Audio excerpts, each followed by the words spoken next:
hoy del proyecto Macrófago sobre mecanismos de inmunidad y patología de la lesión celular. Específicamente el tema de hoy que vamos a tratar es complemento y fagocitosis.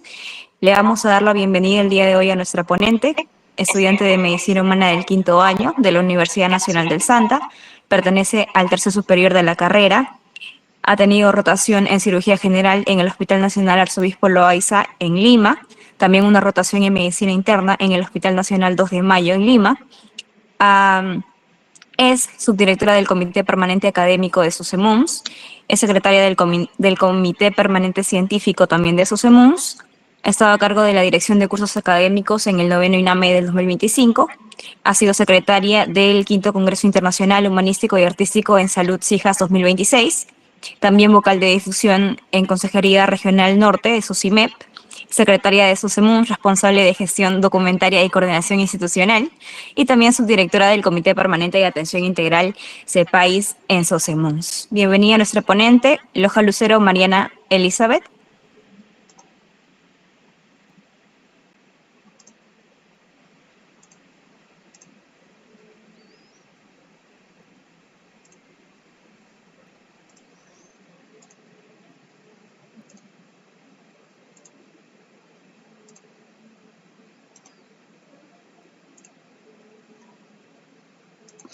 Ok, chicos, buenas noches. Van a disculpar un poquito que estoy con gripe. Bueno, gracias a la moderadora, ¿no?, por la presentación del día de hoy. Como ya les mencionó, mi nombre es Loja Lucero Mariana. Y bueno, en esta oportunidad voy a continuar con lo que es la sesión número 5 del proyecto Macrófago, que corresponde al título de complemento y fagocitosis. Es importante mencionarles que los puntos que he tomado en cuenta para esta ponencia, más que todo, están asociados al primer ítem, ¿no?, complemento. Y en vamos a hablar acerca de sus características, las principales vías de activación del complemento, sus individualidades, tanto los receptores para cada una de las proteínas pertenecientes al complemento, también con respecto a los factores de regulación para evitar exacerbación y con ello daño a células propias del hospedador. Por último, también ciertas funciones, deficiencias, y para acabar también cómo los antígenos o microorganismos generan resistencia al poder, se podría decir, evadir la respuesta inmunitaria, en este caso el complemento. Para el último, ya dar unos pocos alcances de lo que vendría a ser fagocitosis, que inicia con la opsonización y por ello también la ingestión de antígenos a cargo de los fagocitos, ¿no?, que va a ser a través de neutrófilos y macrófagos principalmente. Ok, teniendo en cuenta esto como introducción, vamos a iniciar a hablar acerca del sistema del complemento. El sistema del complemento se considera como uno de los principales mecanismos efectores, tanto de la inmunidad innata como de la inmunidad adaptativa. En este caso, más que todo asociado a lo que es el primer apartado, que es la inmunidad tumoral, asociado a anticuerpos e inmunoglobulinas. Es importante mencionar también que va a estar conformado por proteínas plasmáticas y proteínas de membrana que van a interactuar entre sí de forma altamente regulada para, con esto, eliminar microorganismos. Estas, como tal, proteínas van a circular normalmente como simógenos, es decir, como proenzimas inactivas, y solo se van a activar ante estímulos específicos, ¿no?, ante contacto con superficies microbianas, ante interacción con anticuerpos o también con lectinas, ¿no?, de los cuales vamos a hablar más adelante. Y dentro de sus características principales vamos a tener 4. El primero, que va a tener una activación dirigida, ya que el sistema del complemento solamente se va a activar ante antígenos, ¿no?, ya sea microbios, anticuerpos y lectinas, ¿no?, concentrando su respuesta entre las superficies microbianas. En segundo lugar, tenemos la activación en cascada, porque esta va a funcionar mediante una cascada de proteólisis de los simógenos, es decir, va a pasar de una forma inactiva a su forma activa, y con esto va a generar una rápida amplificación de la respuesta. Por otro lado, tenemos que la acción va a ser localizada, dado que los componentes activos del complemento se van a fijar a superficies microbianas o los famosos inmunocomplejos, ¿no?, es decir, esta unión entre un antígeno y un anticuerpo, o también puede darse a través de las células apoptósicas. De esta manera, lo que va a generarse es o como tal, evitar su activación sostenida en la sangre y con ello, pues, generar daño, ¿no?, al hospedador. Y por último tenemos la regulación y protección, En este, las células del hospedador van a poseer proteínas reguladoras que inhiben la activación del complemento, mientras que los microbios o antígenos van a carecer de estas y por ende la activación del complemento aún se va a dar hasta llegar a la formación del complejo de ataque a la membrana que vamos a ver más adelante. Teniendo en cuenta esto, ya podemos hablar acerca de las 3 vías de activación del complemento, que como se ve en la imagen son la vía clásica, la vía alternativa y la vía de la lectina. Es importante aquí conocer que cada una de estas se va a activar de diferentes maneras. Toda la cascada va a ser diferente en un inicio, pero todos van a llevar a la formación de la C3 convertasa para la escisión del C3 y con ello dar origen a la formación de la C5 convertasa que va a permitir a su vez la escisión del C5 para formar 2 productos que van a ser el C5A, que va a ser conocido como una anafilotoxina o como tal un componente proinflamatorio, y el C5b, que va a ser el encargado de nuevamente unirse, ¿no?, al complejo o a la superficie microbiana para que en este se siga pues uniendo ciertas proteínas, entre ellos el C6, C7, C8 y también la polimerización del C9, que en esto va a permitir ya a su vez lo que es la formación del complejo de ataque a la membrana, pero de eso vamos a hablar más adelante. En lo que respecta a la vía alternativa, vemos cómo se da la unión directa del C3 a la superficie microbiana y de esta manera se va a comenzar con la escisión de entre C3A y C3B. El C3A actúa de forma similar a lo que ya había mencionado del C5A, como una anafilotoxina, pero en menor intensidad del anterior mencionado, y el C3B es el que se va a unir a la superficie microbiana, ¿no?, para que luego se dé la formación de la C3 convertasa. Por su lado, en la vía clásica vemos cómo hay intervención ya de inmunoglobulinas, en este caso el IgG, que va a ser el anticuerpo mediador que va a estar unido a la superficie microbiana y que este va a estar unido ya no al C3 como la vía alternativa, sino al C1. Y esto va a permitir a su vez la escisión de otras proteínas como el C2 y el C4, permitiendo la liberación al plasma del C4A y C2B, permitiendo así a su vez que se mantenga unido al C1, lo que es el C4B y el 2A, permitiendo de esta manera la formación de la C3 convertasa. Y por último, lo que es la vía de la lectina, cuyo factor iniciador vendría a ser estas lectinas ligadoras de manosa que van a estar asociados a los MASP2, más los MAS en general, pero el más importante va a ser el MASP2 porque este va a permitir de forma similar a la vía clásica de la cual hacía, por ejemplo, la proteína C1, va a permitir escindir al C4 y al C2 y de esta manera nuevamente obtener el C3 convertasa. Y ya luego los demás pasos, o sea, teniendo en cuenta la vía de activación y sus proteínas reguladoras en cada una de estas, es que vamos a entender que los demás van a llevar a una vía común, ¿no?, que va a ser la formación de C3 convertasa, la escisión, la formación de C5 convertasa, escisión nuevamente y luego ya la formación del complejo de ataque a la membrana. ¿Ok? Este es como tal un cuadro comparativo, pero a la vez descriptivo, en la cual se van a entender mejor cada vía de activación. La vía clásica, yo les recomiendo que se aprendan qué es lo que va a activar y las características individuales de cada una de ellas, ¿no?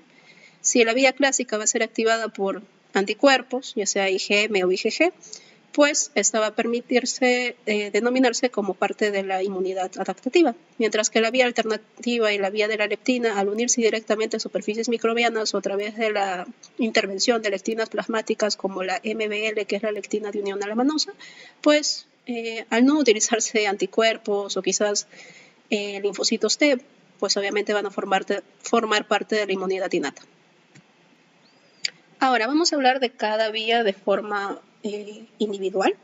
Entre esos vamos a hablar en primer lugar de la vía alternativa.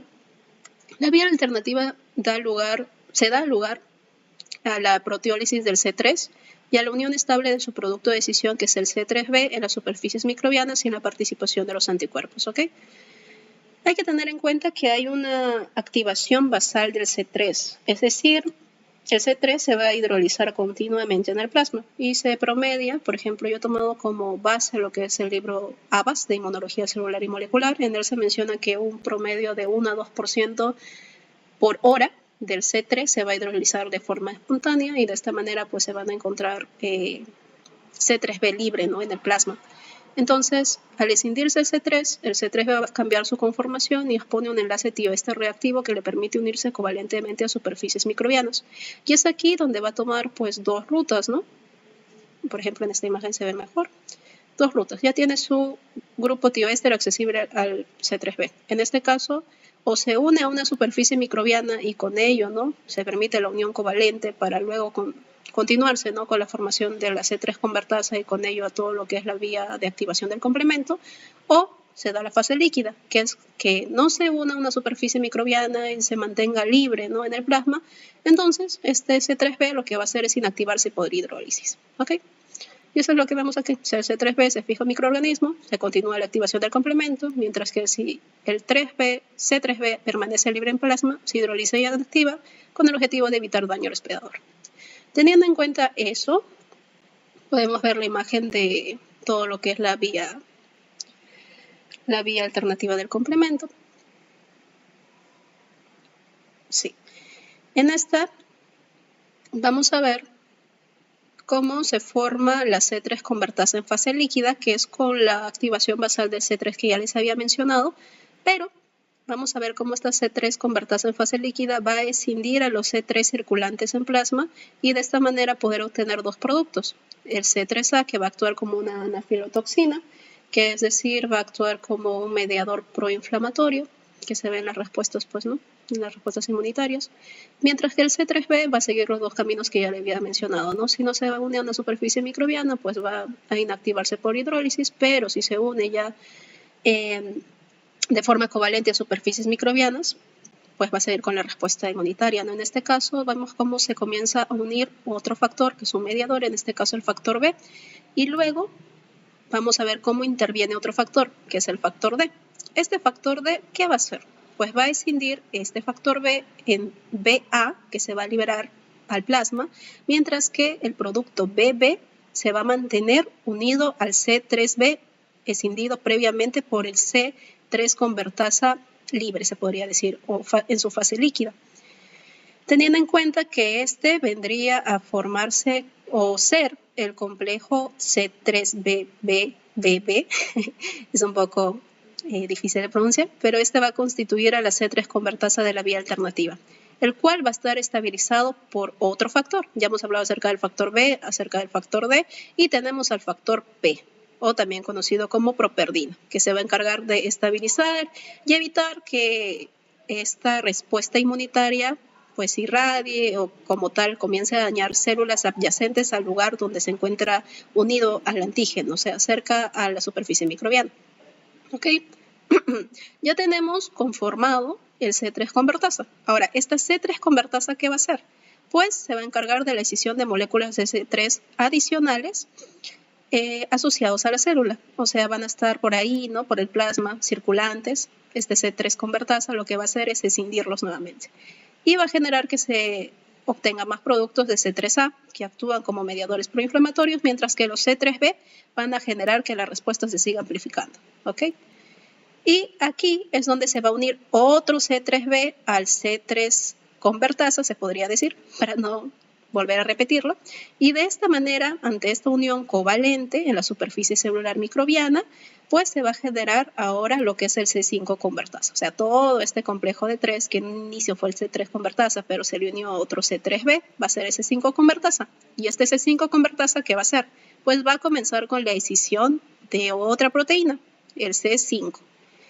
El C5 se va a escindir por esta convertasa y va a obtenerse dos productos. El C5A, que también actúa como una anafilotoxina, inclusive con una intensidad mayor al C3A, pero lo vamos a ver más adelante. Y el C5B, que es el que se va a mantener unido como tal a la superficie microbiana y con ello pues continuar con la formación del complejo de ataque a la membrana.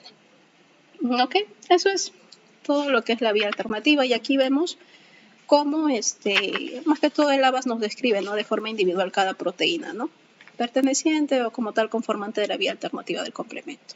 Es lo mismo que he hablado, el C3 que se va a escindir, ¿no?, por la C3 convertasa en C3b y C3a.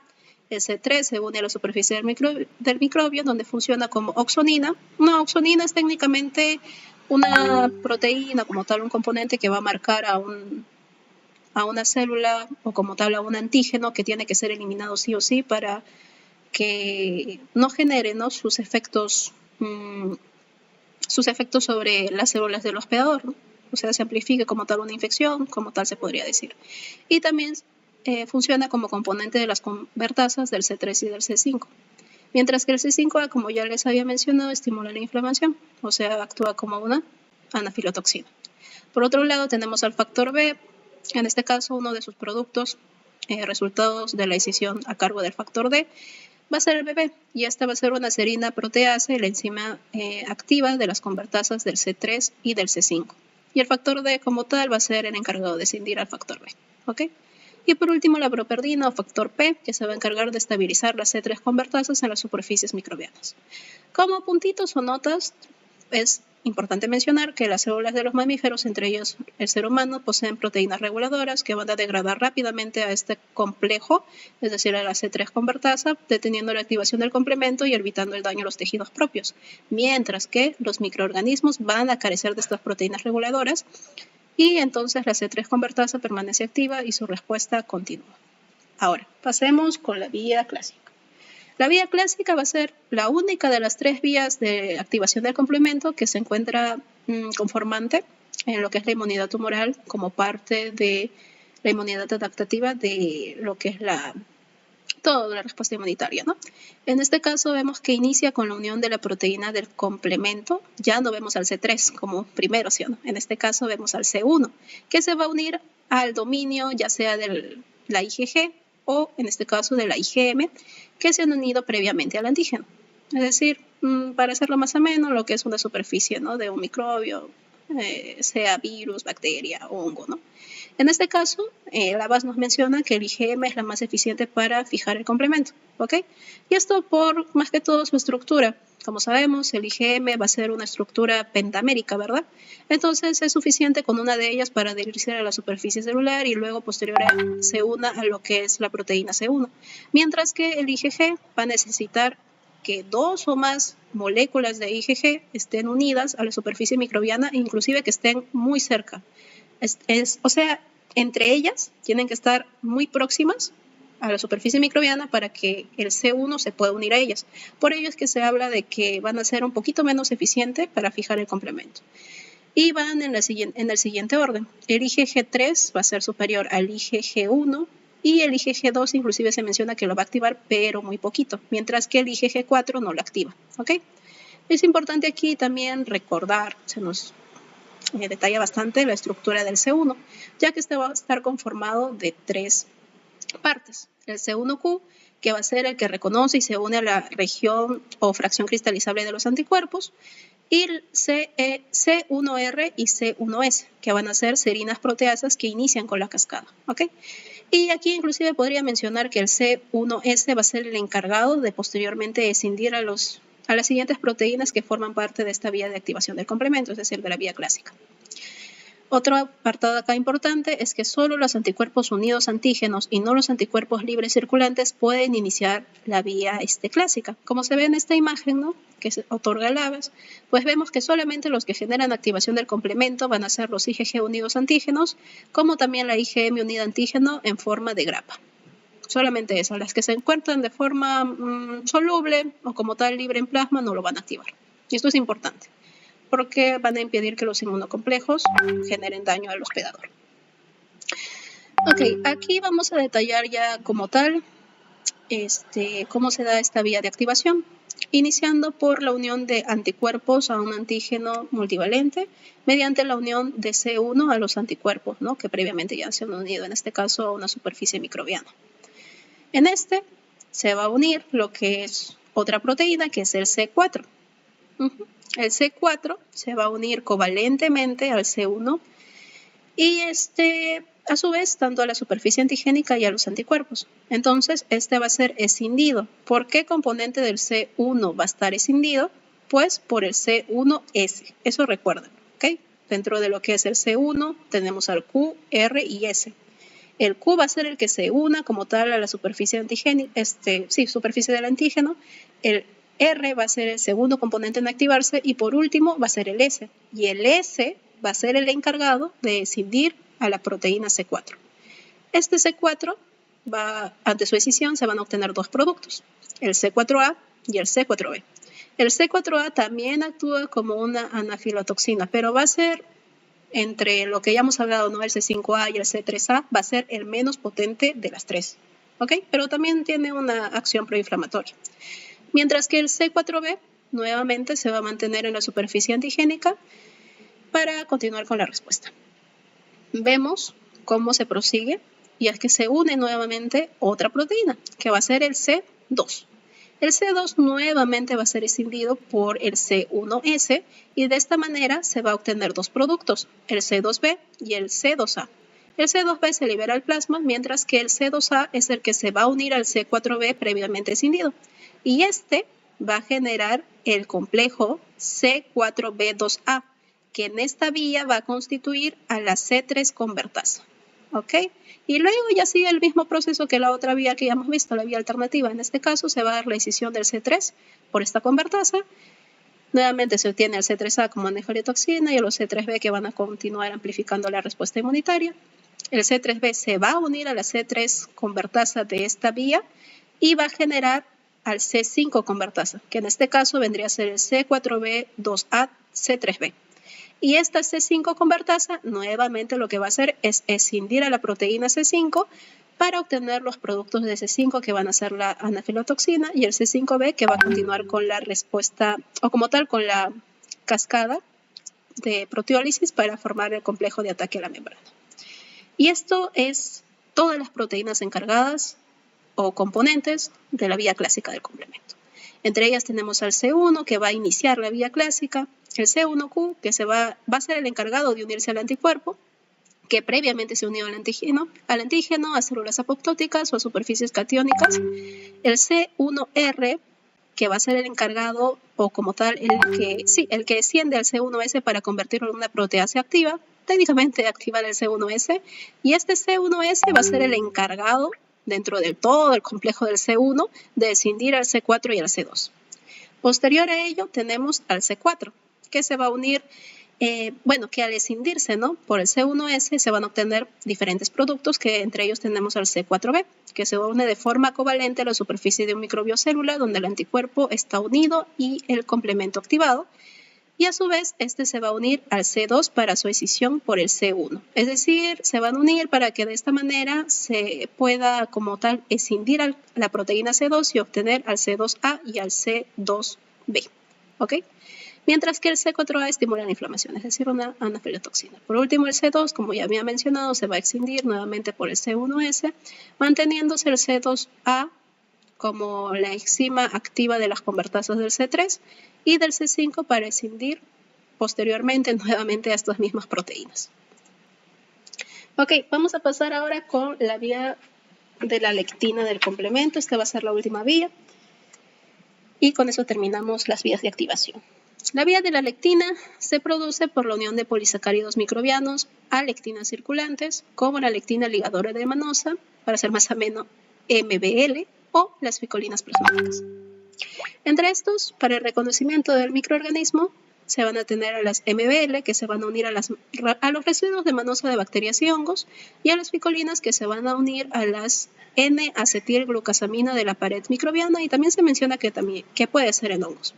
Dentro de las ficolinas tenemos a tres más importantes, que van a ser la L y H, que estas se van a encontrar circulantes en plasma, mientras que la M va a ser secretada principalmente por macrófagos activos.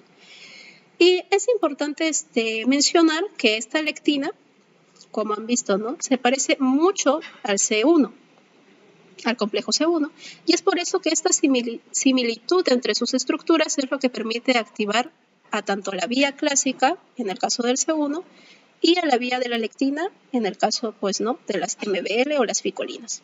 Ahora, es otra característica también importante mencionar que tanto las MBL y las ficolinas están asociados a proteasas MASP. Estas proteasas MASP son serina-proteasas asociadas a las MBL. O sea, ese es su significado, pero vamos a llamarlas proteasas MASP. Entre ellas tenemos la MASP1, 2 y 3. Siendo la MASP2 la enzima clave, porque esta se va a encargar de escindir el C4 y el C2, igual que lo que hacía el C1S, ¿en dónde? En la vía clásica. Y esta escisión de las proteínas C4 y C2 es lo que va a dar origen a la C3 convertasa de la vía de la lectina, es decir, al C4B2A. Y esta es una imagen que resume todo eso. Técnicamente vemos cómo se da la unión de la lectina ligadora de manosa a la superficie microbiana, cómo se asocia a los MASP especialmente lo que es MAF2, el 1 técnicamente se asocia a ello para permitir su función, pero MAF2 es el que hace todo. En este caso va a permitir la decisión del C4 y del C2, se libera el C4A y el C2B al plasma, C4B y 2A se mantienen en la superficie microbiana, y esto permite la formación del C3 convertasa. Posterior a ello, la decisión del C3, la unión de C3B a este convertasa para la formación del C5 convertasa y con ello la decisión del C5 y con ello pues dar origen a lo que es el complejo de ataque a la membrana que se va a ver más adelante. Y este vendría a ser un resumen de todos los componentes de las proteínas de la vía de lectina. Técnicamente vemos cómo la lectina ligadora de Manosa o las MBL, al igual que todas las ficolinas, tienen las mismas funciones. Son aglutininas, oxoninas, es decir, marcaje de los antígenos para posteriormente su fagocitosis y fijación del complemento a través de la vía de la lectina.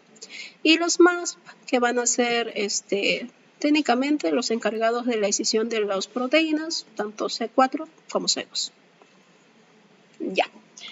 Ahora hemos llegado, ya explicamos las vías de activación, pero simplemente hasta el desarrollo o formación de la C5 convertasa, ¿verdad? Nos quedamos en la formación del C5A y C5B, pero ahora vamos a seguir con los últimos pasos de la activación del complemento para la formación del MAP. Y aquí entran otras proteínas, el C6, el C7, el C8 y el C9, ¿ok? El C6 va a ser el que se une al C5b y acepta al C7. El C7 se va a unir al C5b6 y se inserta en las membranas lipídicas. El C8 se va a unir al complejo previamente formado e inicia la unión y polimerización del C9. Y con la unión del C9 se va a formar los poros en la membrana. Es decir, se va a comenzar a iniciar, ¿no?, el proceso que va a generar, por último, la lisis celular. Aquí vemos eso más detalladito.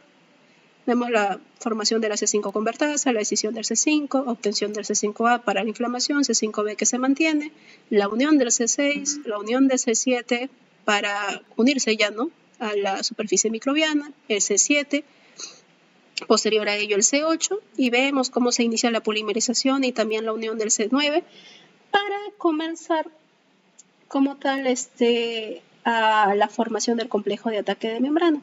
Y estos MAP van a crear poros transmembrana que permiten el paso libre de agua e iones. Y esta entrada masiva de agua lo que va a generar es una tumefacción osmótica, es decir, lo vuelve más frágil y con ello también finaliza con la lisis o muerte del microorganismo.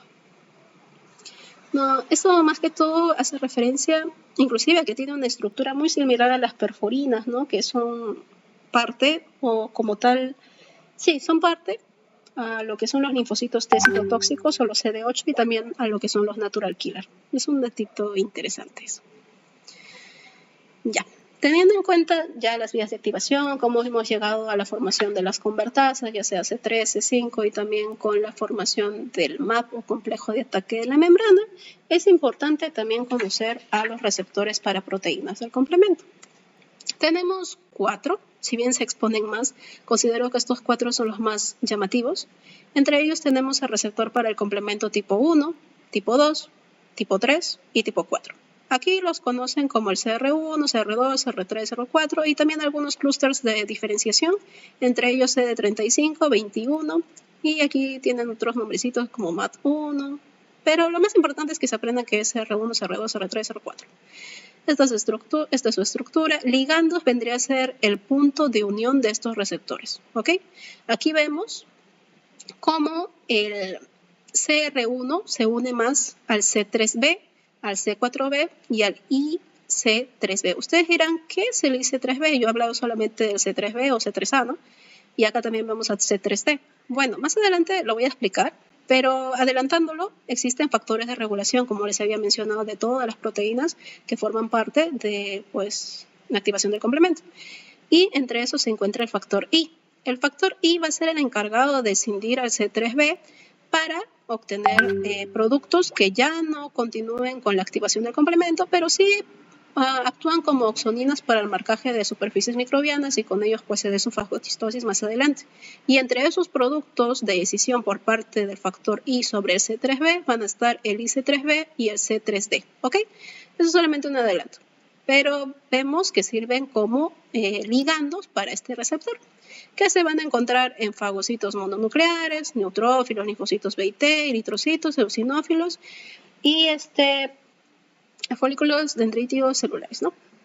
Dentro de su función tenemos que va a ser la fagocitosis, eliminación de inmunocomplejos y promueve la disociación de las C3 convertasas al actuar como cofactor de la escisión de C3b y C4b, ¿ok? En lo que es el CR2 vamos a tener como ligandos al C3d, al C3dG.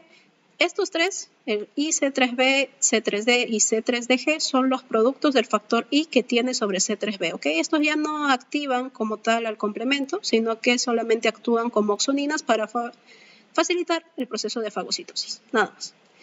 Y ¿quiénes van a tener este tipo de receptores? Pues los linfocitos B, el epitelio nasofaríngeo.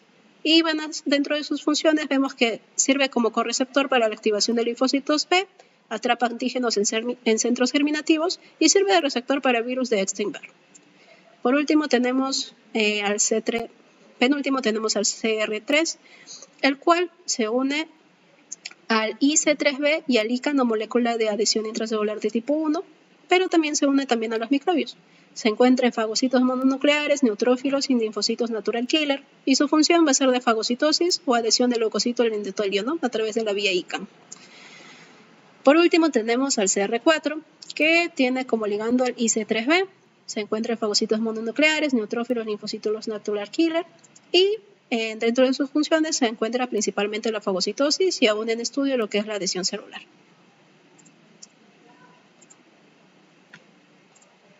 Ok, ahora sí, la parte de regulación de la activación del complemento. Y esto es muy importante porque evita la activación del complemento sobre las células normales del hospedador y con ello pues limitar su duración. Dentro de sus características tenemos que muchas son pertenecientes a la familia RCA y las principales proteínas reguladoras se dividen en dos grupos, que van a ser de membrana o van a ser circulantes. De membrana tenemos al DAF, al MCP, CR1 y CR2, o sea, los receptores de unión al complemento, ¿verdad? Y sus clústeres de diferenciación. Mientras que en los circulantes tenemos al factor H y la proteína ligadora de C4. ¿Y cómo es que estos factores de regulación generan o como tal evitan una amplificación de respuesta que pueda dañar a las células normales del hospedador? Pues lo hacen a través de tres mecanismos. Inhiben la formación de C3 convertasas, desestabilizan e inactivan las C3 y C5 convertasas y por último también pueden bloquear la formación del complejo de ataque a la membrana. Antes de leer como tal los reguladores de activación del complemento, aquí se explican mejor cada una de estas, las más importantes que son 4.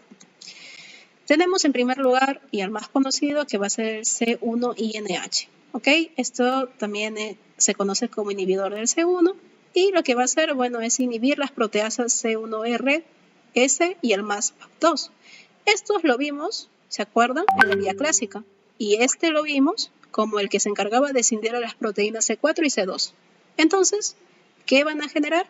Pues detener las vías clásicas y las vías de lentina de activación del complemento.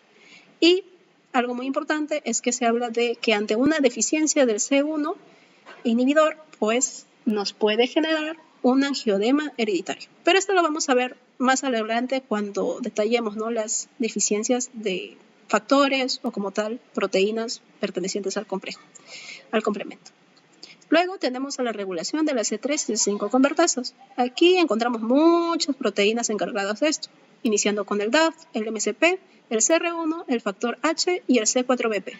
¿Y estos a dónde van a ir? Al C3B o el C4B, dependiendo de la vía de activación del complemento. Si es C3B va a ser en la vía alternativa. Y si es en la vía clásica o la vía de activación a través de la leptina, bueno, va a ser el C4B. Y una patología importante aquí a mencionar va a ser la hemoglobinuria paroxística benigna. No quiere decir que si todas estas proteínas están afectadas va a dar esto, sino que simplemente ante una deficiencia tanto del DAF junto con el CD59, ¿ok? Solo está asociado a este. pero de eso vamos a hablar también más adelante. Por último tenemos el que ya había adelantado antes, que era el factor I. Este factor I, ¿qué iba a hacer? Degradar el C3b y C4b para generar los siguientes productos, el IC3b, C3d y C3dG. Estos productos o como tal fragmentos, ¿qué van a hacer? Ya no activan el complemento, ¿ok? Y olvídense de que el C3b era muy importante porque activaba el complemento. Al escindirse por el factor I, estos productos ya no lo activan. Pero lo que van a hacer es participar en la fagocitosis, es decir, actúan como oxoninas y también permiten la activación de los linfocitos B, ¿ok? Esa vendría a ser su función. Y por último, tenemos la regulación del MAP. ¿Quién va a ser encargado de regular el complejo de ataque de la membrana? Principalmente el CD59. ¿Por qué? Porque este va a bloquear la incorporación ¿de qué? De la proteína C9. Entonces, al no unirse y pues no generarse como tal estos poros intermembrana que permitía la lisis celular, impide la formación como peleta del MAP y con ello también se impide la muerte del microorganismo. También tenemos otro que se menciona en el libro, que es la proteína S o britronectina, el cual se une al complejo también, pero el complejo C5b, C7 soluble. O sea, ya no llega hasta el 8-9, simplemente se queda en 7. E impide que se inserten en las membranas de células vecinas. Y esto es lo que vemos, ¿no? O sea, lo normal sería que se dé la activación de los últimos componentes del complemento, se dé la formación del MAP, se dé la lisis celular y chao. Pero, ¿qué hace el CD59? Inhibe el ensamblaje del poli C9, o sea, ya no se une, ven cómo se une y ya no se une el C9, entonces da la inhibición de la formación del MAP. Y la proteína S inhibe la inserción en la membrana de C5b y C7. Es decir, ven, en ningún momento se observa la unión de la superficie microbiana. Y también, por ende, da inhibición de la formación del MAP. Teniendo esos 4 factores de regulación bien descritos, y que son los más importantes, podemos mencionar características de otros factores de regulación porque son bastantes. Entre esos, el factor H. El factor H interactúa con el C3b, el cual va a unirse al C3b y desplaza al BB y actúa como cofactor en la escisión del C3b mediada por el factor I. Técnicamente, estos dos van juntos. Este es el principal, pero este actúa como un cofactor. Luego tenemos a la proteína ligadora del C4, que se une al C4 y desplaza al C2 y actúa como cofactor en la escisión del C4b mediada por el factor I. Este servía para la escisión como tal para el desplace del factor BB del C3b, el factor H. Pero ¿quién lo hacía como tal? El factor I.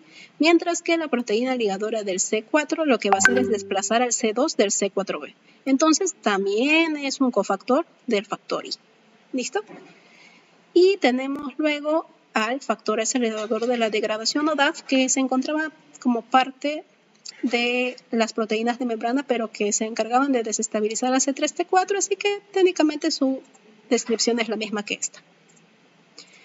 Ok, teniendo eso, ahora podemos hablar acerca de las funciones del complemento, que ya se pueden hacer una idea de cuáles son.